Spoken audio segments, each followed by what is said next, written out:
Welcome back to channel new blog. আছে সকালে ভালো আছো? আমিও খুব ভালো আছি। শরীরটা একটু ভালো লাগছিল, চোখ মুখ দেখে বুঝতেই পারছি আমার সেই ব্যাক পেনটা আরও বেশি বেড়েছে।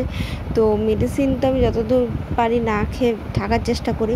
এগুলো সব ধোয়া মোজা পরিষ্কার করেছি আর আলমারিটা এখন গোছানোর চেষ্টা করছি।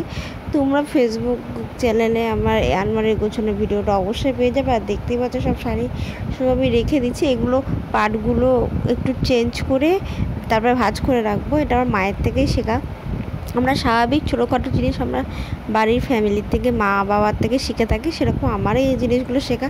তাহলে একভাবে একই ভাঁজ পড়ে থাকে না শাড়ির, তো তাতে অনেক সময় নষ্ট আছে টেন্ডেন্সি থাকে। আর এখানে আমি আজকে ওল রান্না করেছি ছোলা দিয়ে আর উচ্ছে ভাজা, আর কিছু করিনি কারণ ওলটা অনেকদিন আগে আনা ছিল তো তাই। তো দেখতে পাচ্ছি পুজো দিয়ে নিচ্ছে। আমি তো সকালবেলা পুজো দিইনি, এই সময় একেবারে ভালো করে পুজো দিয়ে দিচ্ছি। আমার এত যন্ত্রণা বেড়েছে কি বলবো, আমি অত কথাও বলতে পারছি না। আমি ভাবছি রাতে মেডিসিন নিয়ে তারপরে আমি ঘুমাবো, নাহলে না খুব হেডটিক হয়ে যাবে, এক্সট্রা কাজ আর সারতে পারবো না। এখানে রাতে খাওয়া দাওয়ার জন্য সব কিছু তো হচ্ছে। আমি একটু বেগুন ভেজে নিচ্ছি আর রুটি নিয়ে খেয়ে নেবো। আমার ওইটুকুনিতেই হয়ে যায়। চলো।